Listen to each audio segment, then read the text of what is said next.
We are now live. Thank you, Chair. Good morning and welcome to this Standards Hearing Subcommittee on the 12th of October 2020. I am your Chair, Councillor Cathy Gardner. Firstly, all participants here today are taking part remotely and proceedings will at times be live streamed via YouTube. So please bear this in mind throughout and be mindful of your language. May I remind members that the Code of Conduct applies throughout the proceedings. As this meeting is dependent on internet connection and a power supply, and in the event of a break in the internet connection or a power cut, please bear with us as we try to reconnect. After 15 minutes, if we're not able to reconnect, we will consider the meeting adjourned and we will reconvene at a later date. Democratic Services will liaise with those in attendance, but please also check the committee page on our website for details. Please make sure all phones are turned off or are on silent, and make sure all microphones are muted when you are not speaking to avoid any background noise levels. Before I go ahead, can I just ask that the officers just check that everybody is muted? I can hear a little bit of background noise.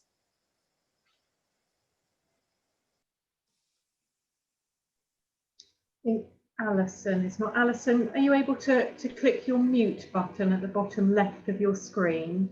I've just done it for Alison. Oh, okay, sorry. Thank you very much. Item number 1, introduction to today's meeting. The purpose of today's hearing is to consider an alleged failure to comply with the local code of conduct for elected councillors. I will now introduce the hearing subcommittee. My name is Cathy Gardner. I am chair of this hearing. I'm an elected councillor of East Devon District Council and sit on and chair East Devon Standards Committee. Other Standard Committee members who are members of this hearing subcommittee are Councillor Phil Twiss and Councillor Eleanor Rylance. Are both Phil and Eleanor present? Please, can you just say hello? Yeah, hello, morning everybody. Good morning, I'm here. Thank you.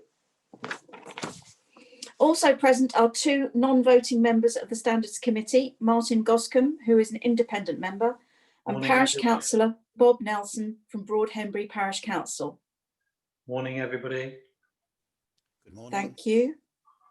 I think that's Martin and Bob. Yeah, good morning. Can you all please remute yourselves after having said hello? Thank you. We'll get the hang of this as we go through. Today is technically quite challenging for everybody. I just want to confirm that the complainant, Councillor Bengingham, is not present. No, he's not present. Thank you. We also have present Councillor Paul Miller of East Devon District Council, who is the subject member. Good morning, Paul. Good morning, Chair. Thank you. Tim Darsley, independent investigator. Hello, good morning. Morning. We also have the independent person, Alison Willan, who was consulted by the monitoring officer for her views on the case. Alison?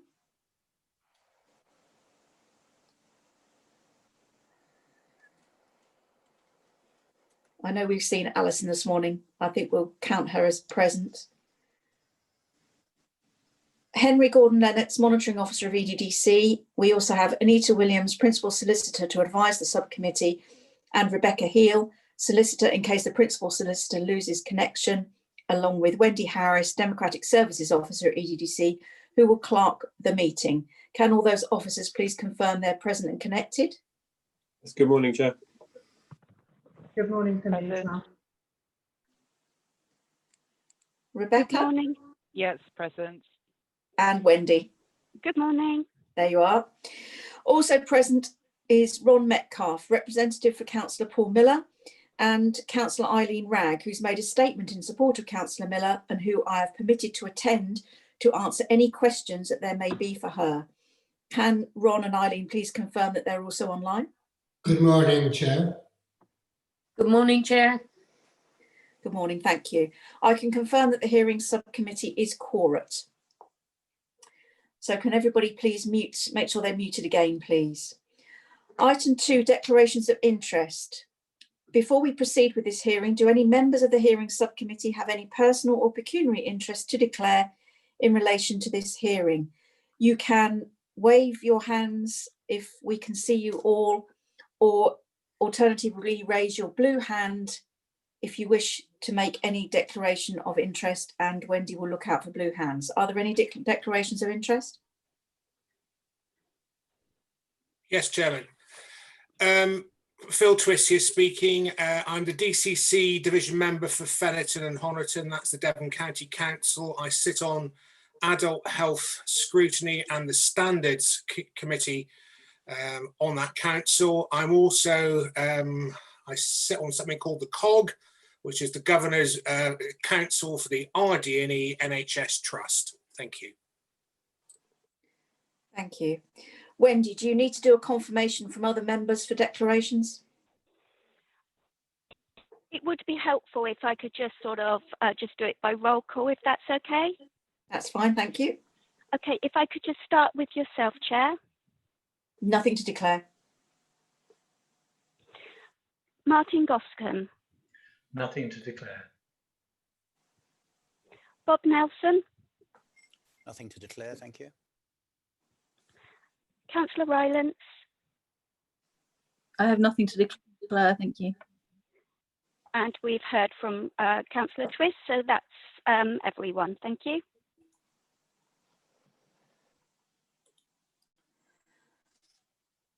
Thank you. Item 3, consideration of whether the hearing should be in public or private. Sorry, I'm just going to mute my other laptop, minimise background noise. The expectation of the procedure is that determination of hearings should be in public unless there are good reasons for it not to be. The subject member, as permitted under the procedure, has requested that the subcommittee consider holding this hearing in private in order to hear representations on whether or not the hearing should be held in private or public will necessarily involve discussing the very reasons for requesting confidentiality. It is my view, therefore, that it is appropriate for members of the public and press to be excluded during consideration of this item. Once the subcommittee has considered the representations and come to a decision, this will be confirmed in public. If the decision is that the meeting is to be held in private, then the public will be excluded from the remainder of the hearing by the live stream being turned off. If the meeting is to be held in public, then the live stream will remain on for the rest of the hearing. So I propose that under section 100A(4) of the Local Government Act 1972, the public, including the press, be excluded from the meeting as exempt information involving the disclosure of exempt information as defined in paragraph 1 of part 1 of schedule 12A of the Local Government Act 1972 is likely to be disclosed, and on balance, the public interest is in discussing this item in private session, part B. We need to take a vote to confirm that we're happy to do that as a subcommittee, and then we will move into a private session to discuss the issues at hand. Wendy, do you want to do a roll call vote, please? Thank you. So this is, I'm taking a roll call from the voting members. So I'll start with yourself, Councillor Gardner. Would you, sorry, carry on. I support having this discussion in private. Thank you. Councillor Rylance. I support having this particular discussion in private as well. And finally, Councillor Twist. Support having this part of the meeting in private. Thank you. So that's 3 votes for private. So that's been carried. So we will now put the live stream on hold using a PowerPoint slide while we hear our representations. Can you confirm that's happened? Just bear with me, Chair. I will let you know when we've stopped live streaming.